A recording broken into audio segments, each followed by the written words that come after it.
어제에 이어서 계속해서 크리스천들이 이렇게 살아야 한다. 하나님의 자녀가 되는 신령한 복을 받았기 때문에 또 직분까지 받았기 때문에 그것들은 다 우리가 가질 수 있는 것들이 아닌데 그걸 받았기 때문에 하나님의 뜻대로 살아야 한다.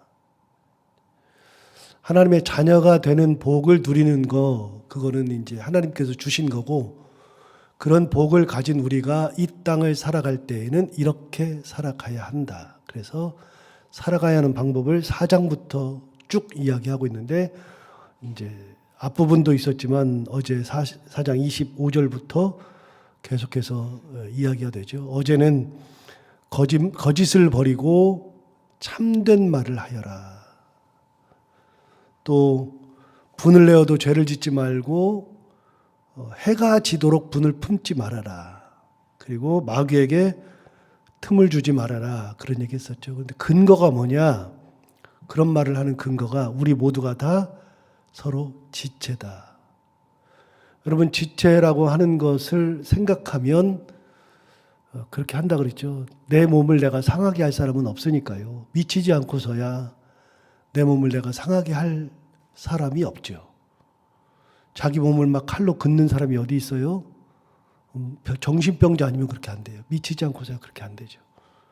그러니까 내 형제, 내 자매는 출신도 다르고 사는 형편도 다르고 지적 영역도 다르고 경제적인 것도 다르고 세상적인 어떤 것도 다 다르고 전부 다 다르죠.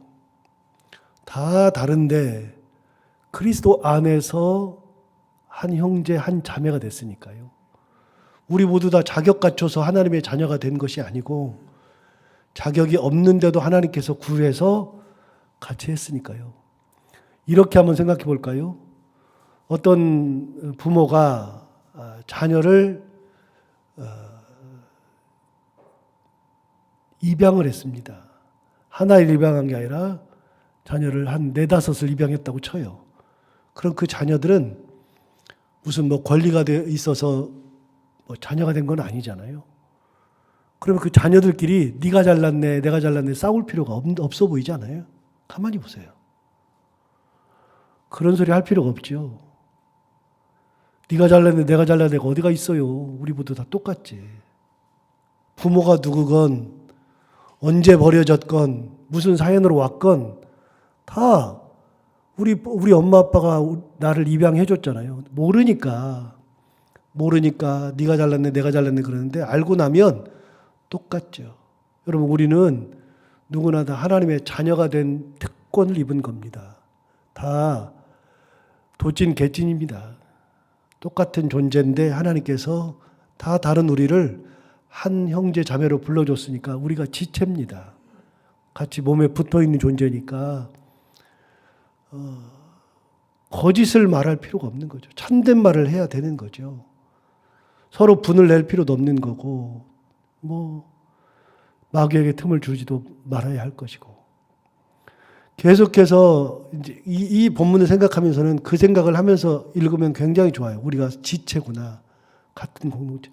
그러니까 지금 이 말은 크리스천으로 살아갈 때 예수 믿고 구원받은 것만 생각하고 사는 게 아니라 그것이 감사해서 이 땅을 살아갈 때는 이렇게 살아가는 거다. 그러는데 누구에게? 공동체, 같은 공동체 일원들에게 이렇게 해야 한다. 그런 얘기입니다. 오늘 28절에도 계속해서 이야기하는데 28절 볼까요? 도둑질하는 자는 다시 도둑질하지 말고 돌이켜 가난한 자에게 구제할 수 있도록 자기 손으로 수고하여 선한 일을 하라. 2가지를 나눠서 얘기했는데요. 도둑질하는 자는 다시 도둑질하지 말아라. 여러분, 도둑질은 절대로 해서는 안 되는 겁니다. 항상 모든 것의 기준은 하나님이고요. 말씀이 기준입니다. 예수 믿는 사람들의 기준은요, 세상적인 것은 기준이 아닙니다. 세상적인 가치관도 기준이 아닙니다. 다른 사람이 말하는 것도 기준이 아니고요. 심지어는요, 목사도 기준이 아닙니다. 목사도 말씀에 서 있을 때 목사가 기준이 될 수 있습니다. 그래서 또 말씀드려요. 교회는 서열은 없고 질서는 있습니다. 하나님께서 세우신 질서에서 목사가 서 있는 거거든요. 목사를 통해서 교회를 이끌도록 하셨으니까 질서가 있는 건데, 그 목사가 하나님께 부름을 받아서 하나님의 뜻에 의해서 직분을 받아 교회를 이끌어가고 있는 목사가 하나님의 뜻에 맞게 살면 목사가 기준이 될 수 있으나, 목사가 하나님의 뜻에 맞게 살지 않으면 목사도 기준이 안 됩니다. 말씀이 기준입니다. 하나님이 기준입니다. 그렇기 때문에 여러분, 여기 있는 것처럼 도둑질 하지 말라고 하는 것은 하나님이 기준이기 때문에 그러는 겁니다. 십계명 중에 8계명이 도둑질하지 말라거든요. 그럼 여러분, 하지 말라 그랬으면 안 하는 겁니다. 간단한 겁니다. 예수 믿는 거, 신앙생활하는 것은 간단한 겁니다. 하지 말라면 안 하고요. 하라 그러면 하고요. 굉장히 간단하죠. 근데 놀라운 거는요, 그 굉장히 간단한 게, 굉장히 쉬운 게 굉장히 어렵습니다. 일견 굉장히 쉬운데요, 우리 모두 다 그렇게 쉽게 신앙생활 하지 못합니다. 비방하지 말라 그랬는데 우리가 비방하지 않고 사는 사람이 없습니다. 그런데 비방하지 말라 그랬으니까 비방하지 말아야 합니다. 도둑질하지 말라고 하나님께서 8계명이 분명히 얘기했거든요. 그러면 하지 말아야죠. 그런데 놀라운 것이 있습니다. 제가 아이를 키워보니까요, 아이가 도둑질을 안 가르쳤는데 도둑질을 하더라고요. 저도 도둑질한 적이 있으니까요. 초등학교 3학년 때인가 4학년 때인가 문방구 들어가가지고 돈도 하나도 없는 것이 훔쳐 나오다가 걸렸어요. 정말 창피해가지고요. 그때도 양심은 있어가지고요. 가슴이 두근두근 하는데 도둑질해서 걸려버렸어요. 한 10번째 하다 걸려야 되는데 도둑질 처음 할 때 걸려버렸네. 그래서 그 이후로 도둑질을 안 합니다. 너무나도 감사한 겁니다. 주인이 너무 왜 도둑질해 그러는데 안 했다고 우기다가 손에 있는 거 걸려가지고 돼지게 맞지는 않고 가라 그래가지고서 갔는데, 그런데 저도 도둑질했는데 봤더니 우리 아이도 도둑질 하더라고요. 그래서 그걸 고치려고 아이한테 소리를 버럭버럭 지르고 때리기도 엄청 때리고, 그리고 걔는 사실 도둑질이라고 생각하지도 않았을지도 모르는데 친구 지우개를 학교에서 가져왔어요. 그래서 제가 그 아이 손을 끌고, 영국에 있을 텐데요, 손을 끌고 학교를 가가지고 퇴근하는 선생님을 가서 애를 딱 손 들고 잡고 가가지고, 작은 아이까지도 데리고 가서, 교육이니까요, 가가지고 선생님 앞에서 제가 공식적으로 아빠로서 미안하다고, 죄송하다고 사과했습니다. 가르치려고. 그래서 우리 아이가 거짓말은 가끔 해도 도둑질은 안 합니다. 거짓말은 지금도 합니다. 왜요? 순간적으로 모면하려고. 제가 압니다. 그런데 도둑질은 안 합니다. 사람은요, 본성적으로 그런 걸 갖고 태어나는 것 같아요. 그래서 중국의 순자와 공자가 이렇게 얘기했습니다. 순자는 뭐라 그러냐면, 사람은 태어날 때부터 본성적으로 악하게 태어난다. 성악설 얘기했고요. 맹자, 공자가 아니라 맹자가 반대로 사람은 태어나면서부터 본성적으로 착하게 태어난다. 그래서 둘이서 성선설이냐 성악설이냐 가지고서 중국에서 오랫동안 논쟁을 했습니다. 그래서 결론이 안 납니다. 지금도 성악설 주장하는 사람이 있고 성선설을 주장하는 사람이 있습니다. 여러분은 어떻게 생각합니까? 저는요, 둘 다 100% 맞다고는 생각 안 하지만 순자의 성악설이 90% 이상 맞다고 생각합니다. 선은요, 잘 안 해요, 사람들이. 본성적으로. 악한 거는요, 안 가르쳐 주는데도 어떻게 그렇게 잘하는 몰라요. 예수 믿으면 악하면 안 됩니다. 악한 존재인 우리가 악할 필요가 없고요. 도둑질 하지 말라 그랬으면 도둑질 하지 말아야 합니다. 여러분, 도둑질 하지 않고 뭐 하라 그랬느냐? 자, 28절 다시 보세요. 도둑질 하는 자는 다시 도둑질 하지 말고 돌이켜 가난한 자에게 구제할 수 있도록 자기 손으로 수고하여 선한 일을 하라. 가난한 자들을 구제할 수 있도록 자기 손으로 선한 일을 해서 돈을 벌어서 사람들을 구제해 주어라. 성경은 무슨 얘기를 하냐면요. 오히려 그 사람들을 섬겨 주어라, 배려해라, 그 사람들에게 낮아져서 희생해 주어라, 그렇게 이야기합니다. 손해보라고 말하죠. 여러분, 어느 누가 자기 재산 가지고 남을 도와주고 싶은 사람이 있습니까? 많은 성경이 이야기합니다. 하나님 말씀하십니다. 남을 도와주기 위해서 자기 손으로 수고하여 선한 일을 하여라. 손해보라고 이야기합니다. 그럼 여러분, 우리는 이렇게 이제 산술적으로 보면은요, 이 사회학적 용어로는요, 제로섬이 있어요, 제로섬. 그 다음에 윈이 있고 루즈가 있거든요. 제로섬은 뭐냐면, 합계로 보면 똑같다는 겁니다. 똑같다는 겁니다. 그러니까 내가 손해를 보면 내가 5,000원을 가지고 있는데 저 사람한테 1,000원을 뺏기면 나한테 4,000원이 됐으니까 손해지만 저 사람한테 1,000원이 갔으니까 똑같다는 겁니다. 결국은. 이게 똑같다는 거예요. 제로섬. 그래서 내가 도와주면 나한테는 빠졌지만 저 사람한테 가 있으니까 저 사람한테는 이익이 되니까 이게 제로섬이 되는 겁니다. 그런데 용어 중에 윈이 있습니다. 너도 이기고 나도 이깁니다. 내가 뺏겼는데, 그렇게 뺏겼는데 내가 뺏기는 것이 아니라 내가 주는 겁니다. 하나님의 말씀으로 은혜 가운데 주는 겁니다. 주면서 행복한 겁니다. 저 사람은 받으면서 행복한 겁니다. 그래서 이게 윈입니다. 둘 다 똑같이 윈이 되는 겁니다. 윈. 루즈도 있습니다. 둘 다 잃어버리는 겁니다. 뭐냐? 이 사람이 내가 5,000원을 가지고 있는데 나한테 와가지고서 나를 때리고 1,000원을 가져갔습니다. 그래서 내가 경찰에 신고를 해가지고 이 사람이 감옥에 들어갔습니다. 나는 맞아가지고서 기분 나쁘고 맞아가지고서 상해를 입어서 병원 치료를 받고 저 사람은 나를 때리고서 감옥에 들어갔으니까 둘 다 잃어버리는 거죠. 그래서 제로섬이 있고 윈이 있고 루즈가 있습니다. 그런데 우리가 가장 잘하는 것 중에요. 주식이 바로 제로섬이 아니라 주식은 윈이고 루즈입니다. 대부분이. 무슨 말이냐면 주식값이 오르면 내가 투자한 사람이 1,000원 주고 샀는데 2,000원 됐으니까 내가 자꾸 오르죠. 판 사람도 이때 팔았으니까 1,000원대 팔았으니까 500원 주고 사가지고 이 사람도 이겼죠. 그러니까 둘 다 윈이 됩니다. 자꾸만 주식이 올라갈수록 윈이 다 되는데요. 주식값이 떨어지면 다 손해보는 겁니다. 그래서 루즈가 됩니다. 그래서 주식은 윈과 루즈가 다 있는 겁니다. 이게. 그래서 한번 주식값이 떨어지면 온 나라가 다 통곡입니다. 이게. 주식시장은 예측이 불가하잖아요. 그런데 성경은 손해보라 말합니다. 이게 잃어버린 것 같잖아요. 그러면 여러분 내가 도와줬으면 잃어버리고 말았죠. 그럼 잃어버리고 마는 거냐? 하나님의 말씀 가운데 은혜 가운데 도와주면 나도 행복하고 너도 행복하니까 둘 다 윈이 되는 거고요.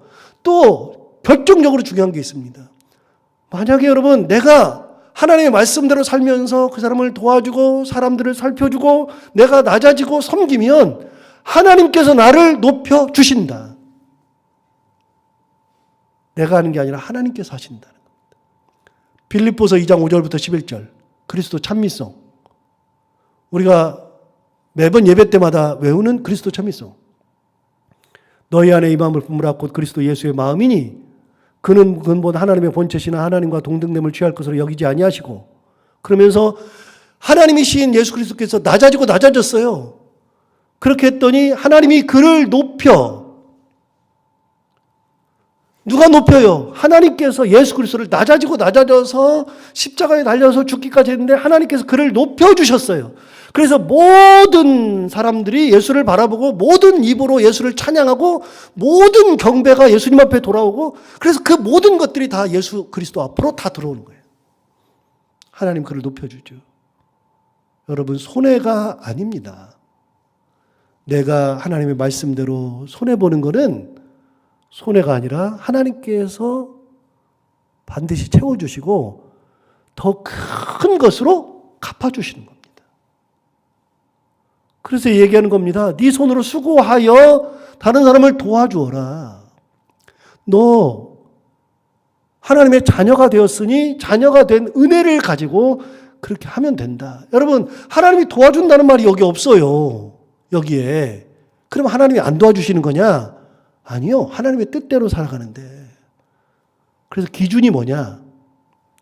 크리스천들의 기준은 하나님입니다. 말씀입니다. 그 말씀대로 하면 된다.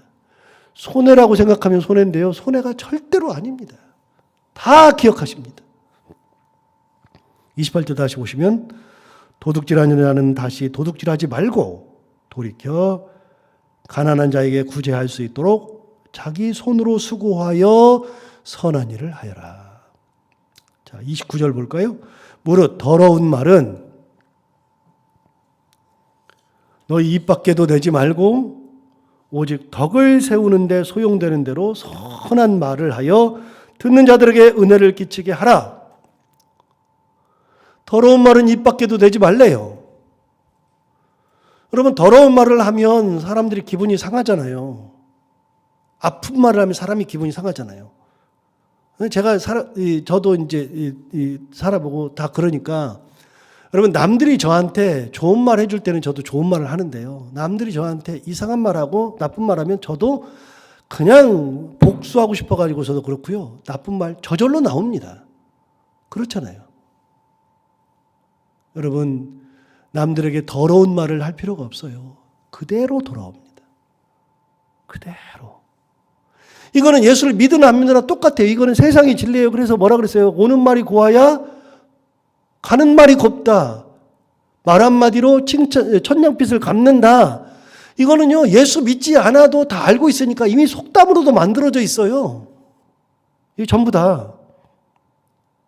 그런데 2000년 전에도 더러운 말을 입에 달고 사는 사람들이 있었던 모양입니다. 사도 바울이 얘기하는 겁니다. 더러운 말은 입 밖에도 내지 말아라. 그냥 입 밖에도 내지 말아라. 그리고서 어떻게 하느냐? 오직 덕을 세우는데 소용되는 대로 선한 말을 하여라. 덕을 세우는 말을 해라. 그 말입니다. 그 사람에게 은혜를 주고 용기를 줄 수 있는 덕을 세우는 말, 칭찬하는 말을 해주어라. 저는 이제 말하면 생각나는 게 꼭 있고요. 그래서 이제 덕을 세우는 말이 얼마나 좋은 건지 여러분들한테 말씀드린 적이 있는데, 제가 목사가 되겠다 그랬더니 제 셋째 누나가, 이제 제가 대학교 갈 형편이 안 됐는데 제 셋째 누나가 미용을 했거든요. 그래서 머리를 이제 그 당시에 40년도 전이죠. 그래서 40년 전이죠. 그래서 그 누나가 미용해가지고 서울에 있어가지고 누나한테 와가지고 누나 살고 있던 단칸방에 둘이 살았습니다. 누나한테 얼마나 지금도 생각만 하면 참 미안하고, 누나가 제 엄마처럼, 그래서 저는 누나를 엄마로 생각합니다. 셋째 누나를. 근데 그 누나가 결혼도 미룬 채 저를 위해서 미용해가지고 돈 벌어가지고 대학을 보냈어요. 누나가 모든 걸 다 해줬습니다. 먹는 거, 입는 거, 학교 가는 거, 뭐 용돈 다. 그래서 지금도 누나한테 진짜 미안한 거는, 제가 대학 다닐 때 테니스를 배우고 싶어가지고 테니스 클럽에 들어갔더니 신발을 이제 다 사야 되고 뭐 라켓도 뭐 구비해야 되고 그러는데 누나한테 얘기했더니 돈을 주는데 제가 사고 싶은 신발이 아닌 거예요. 저는 프로스펙스를 사고 싶은데 살 수가 없어서 누나한테 얘기했더니 싼 걸 사라 그래가지고 누나한테 승질 낸 적이 있습니다. 못 돼가지고. 근데 그 누나가 제가 목사가 된다 그러니까 혼자 키우는데, 저를 키우는데 누나가 반대를 엄청나게 하는 겁니다. 수년을 반대하더니 3년째 되던 해에 어느 날 갑자기 오더니 저한테, 누나라 그래서 굉장히 안 좋았습니다. 저는 목사 된다 그랬고 누나는 목사 되지 말라 그러고, 너 할 게 너무나도 많다. 너 괜찮으니까 다른 거 해라 그러는데도 목사 된다 그러니까. 근데 3년째 되는 어느 날 누나가 오더니 저를 보고 갑자기, 창훈아 너 목사 해라 그러길래, 도대체 누나 왜 마음이 변해서 그랬더니 철학관 가서 봤더니 하도 답답해서 이 동생이 맨날 목사 된다 그러니까 철학관 가가지고 물어봤답니다. 제 사주를 넣고 사주 넣고 철학관 가서 봤더니 그 철학관 하는 그 사람이 당신 동생 목사해도 잘할 거니까. 그러니까 목사 시켜라. 당신 동생은 목사로서 괜찮은 사람이다. 그러면서 그렇게 얘기했답니다. 그 당시에 서울 시내 연봉 중에 5손가락 안에 드는 사람이 목사였답니다. 제가 생각할 때는 뭐 조용기 목사님 같은 건데 말도 안 되는 얘기죠. 돈도 많이 벌 거니까. 지금 생각해 보니까 돈을 벌긴 뭘 벌어요. 그런데 돈도 많이 벌 거니까 목사 시키라고. 당신 동생은 목사 잘할 거라. 그래서 철학관 가가지고 말씀 듣고 저를 목사시킨 겁니다. 저는 그때마다 항상 생각할 때마다 근데요 그 사람이 그렇게 얘기했습니다. 당신 동생 목사 잘할 거라. 그래서 어렸을 때요 제가 20살 때 20대 때 나는 목사 잘할 거야 그러고 살았다니까요. 철학관 그 아저씨 말 그대로 스스로 생각하기를 나는 목사 잘할 거야. 근데 그 사람이 또 한 말 했잖아요. 당신 동생이 35살 됐을 때 동쪽에서 귀인을 만나고 그때부터 신세가 확 핀대요. 제가 20대 때요 맨날 35살 되기를 기다렸어요. 신학교 다니면서도 동쪽에서 내가 귀인을 만난다는데 근데 내가 가만히 지나놓고 보니까 35살 때 무슨 일이 있었느냐. 영국에 유학을 하러 갔습니다. 유학을 하면서 제 인생이 달라지긴 했죠. 근데 가만히 보세요.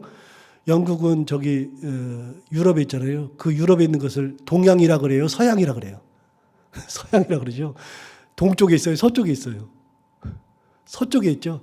그 철학하는 사람은 동쪽에서 귀인을 만난다. 귀인 만난 적도 없는데 서쪽으로 갔어요. 말도 안 되죠. 그런데 사람은요. 제가 그때 깨달은 겁니다. 사람은요. 좋은 말 해주면 그게 평생에 남아요. 철학관 아저씨도 목사 되는 저에게 좋은 말 해가지고 20대, 30대 때 희망을 갖고 살더라고요. 철학관 아저씨 말을 듣고 희망을. 말씀을 가지고 제가 희망을 가지고 산 게 아니라 철학관 아저씨 그 한마디가 희망이 돼요. 그래서 그때부터 깨달은 겁니다. 어떤 걸 깨달았냐. 사람들에게 좋은 말 해줘야 되겠다. 저는 말씀으로 그 말을 깨달은 게 아니라 철학관 아저씨의 말로 깨달은 겁니다. 사람들에게는 한마디를 해도 좋은 말 해줘야 되겠다. 희망의 말을 해줘야 되겠다. 희망의 말을. 여러분 보세요. 오직 덕을 세우는데 소용되는 대로 선한 말을 해라. 하나님의 말씀으로 그 사람을 저주할 필요가 없고요. 비방할 필요가 없고요. 하나님의 말씀대로 덕을 세우는 대로 그렇게 하면 되는 겁니다. 그게 하나님의 뜻이니까. 그게 마음에 남아요. 말 한마디가 마음에 남아요. 저는 우리 선생님이 마음에 남아요. 고등학교 3학년 때 우리 선생님이 지금도 남아요. 지금도. 고등학교 3학년 때 선생님이. 그 선생님이 저에게 해줬던 말, 희망을 줬던 말을 지금도 기억하고 있어요. 아무것도 아닌 것 같은데 그 말 한마디가.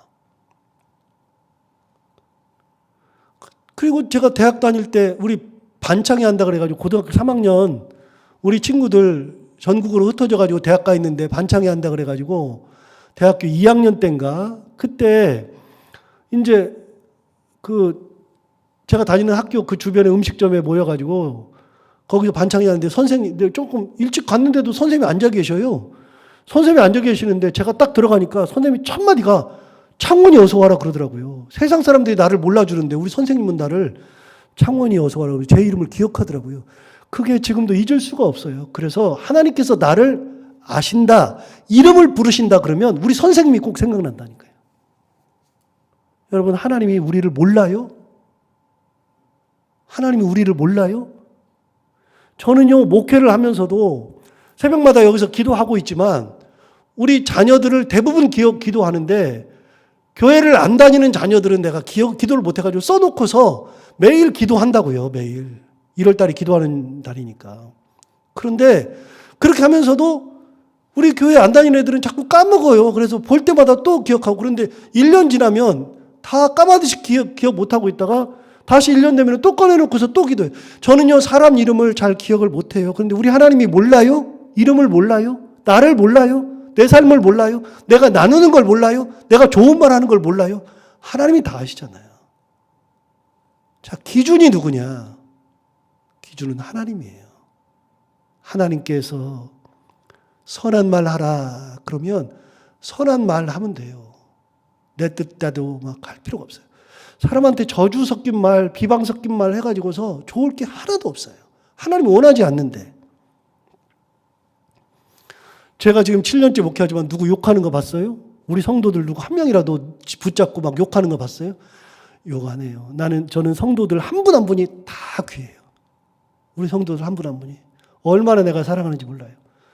제가 지금 계속 생각만 하고 못하는 것 중에 하나가 우리 교회에 새벽기도 나오시는 우리 이제 분들, 우리 성도가 아닌데 그분들 이름하고 자녀들 이름하고 기도 제목을 적어가지고 내가 기도해야 되겠다 몇 번 생각하면서 그걸 까먹어요. 근데 얘기가 나왔으니까 얘기인데 제가 계속 기도하는데 1월 달에 기도 주간이고 내년에도 기도할 거고 1월 달에 그럴 텐데 다음 주 월요일 날 오실 때 기도 제목이랑 애들 이름이랑 남편 이름이랑 다 적어서 내요. 전부 다. 기도할 때 같이 기도할 테니까. 나는 우리 성도라고 생각하면서 기도하는데 그래서 맨 마지막 기도할 때 어떻게 기도하냐면 우리 성도들 다 기도한 다음에 이제 나오시는 분들 위해서 기도할 때 얼굴을 떠올리고 이름은 기억 못하니까 그 얼굴 떠올리면서 기도만 해요. 여러분 하나님이 우리를 몰라요? 하나님이 다 아시지. 하나님이 내 길을 인도 안 하셔요? 인도하시지. 손해보면 손해봤다고 하나님 깔깔대면서 좋아하셔요? 손해보면 활짝 웃으면서 채워주시는 분이 하나님이시죠. 그래서 그렇게 하는 거예요. 더러운 말은 입 밖에도 내지 말래요. 낼 필요가 없지요. 30절 볼까요? 하나님의 성령을 근심하게 하지 말아라. 하나님의 성령을 근심하게 할 필요가 없습니다. 하나님의 뜻대로 살지 않으면 성령께서 근심하십니다. 그래서 하나님의 뜻대로 살아라 이 말입니다. 이게. 근데 31절 보면 이제 많은 게 나오는데요. 그냥 읽고서 넘어갑니다. 31절에 너희는 악독과 그것도 모든 악독과 노함과 분냄과 떠드는 것과 비방하는 것을 모든 악의와 함께 뭐 하라고요? 버리라고요. 버리래요. 다시 볼까요? 악독과 노함과 분냄과 떠드는 것과 비방하는 것을 모든 악의, 악한 그런 의지, 악한 뜻, 악의와 함께 뭐 하라고요? 버려버리라고요. 자, 버리면 어떤 일이 벌어지느냐? 저는 이제 가끔 버리면 이런 생각이 나요. 저는 제 방에 책이 뭐 많다면 많고 적다면 적은데 제 방에 이제 책장, 큰 책장 4개가 있어서 책장 4개 다 차 있어요. 그런데 사실은 제가 원래 안 버렸으면 그 책장이 한 4-5개는 될 것 같아요. 저는 뭐 심화 때마다 버리니까요. 1년 지나면 다 솎아서 버리고 1년 지나면 버리고 다른 책 사가지고 보다가 이 책은 별로야 그러면 버려버리고 저는 책을 모으려고 하는 마음이 하나도 없어요. 머릿속에만 다 들어있으면 되지. 또 그 책을 안 보는 책들이 너무 많아요. 그래서 그냥 다 버려버려요. 남들이 뭐 목사님 책이 이렇게 없어요, 많아요. 의미 없어요. 제가 뭐 알고 있어요. 머릿속에 있어야 돼요. 다 버려요. 다 버렸는데 어느 날 갑자기 그 책이 필요할 때가 있네. 진짜 의미 없다 그래서 버렸는데 그 책 거기서 봤는데 그 책을 딱 찾아보고 싶은데 없는 경우 여러분 버리면 없어지는 거예요. 나에게서 떠나는 거예요. 그러면 악의를 버리면 그 찾고 싶어도 찾을 수가 없는 거. 다 없어요. 악독도 버리고 분냄도 버리고 떠드는 것도 버리고 노함도 버리고 비방하는 것도 버리고 악의와 함께 다 버려버리라. 의미 없다. 하나님께서 원하시지 않는다. 대신 32절 드디어 긍정적인 거 말씀하시죠. 서로 친절하게 하며 불쌍히 여기며 서로 용서하기를 하나님이 그리스도 안에서 너희를 용서하심과 같이 하여라. 하나님이 우리를 그렇게 했으니까 너도 그렇게 해라. 서로 친절하고 불쌍히 여기고 서로 용서해 주어라. 이게 하나님 뜻 아니겠어요? 우리 공동체가 그래야 되지 않겠어요? 하나님의 말씀 안에서 있는 우리 식구들이 그래야 되지 않겠어요? 좋은 말 해도 한평생, 나쁜 말 해도 한평생. 하나님의 뜻 안에서 살아가는 우리 모두가 다 되기를 바랍니다. 기도하겠습니다.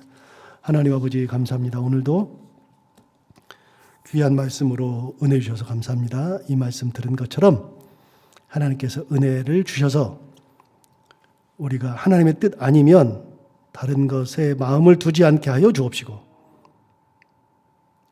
하나님이 내 갈 길을 아시고 내 이름을 아시고 내 형편을 아시고 내 생각을 아시고 내가 처해져 있는 그런 상황을 다 아심으로 하나님을 바라보며 어떤 상황이 되어도 하나님의 은혜 가운데 살고 어떤 상황이 되어도 하나님의 말씀 가운데 살면서 서로를 아끼고 사랑하고 불쌍히 여기고 용서해 주며 하나님의 크신 권능 가운데 살아가는 우리들, 그리고 우리 공동체가 되게 하여 주옵소서.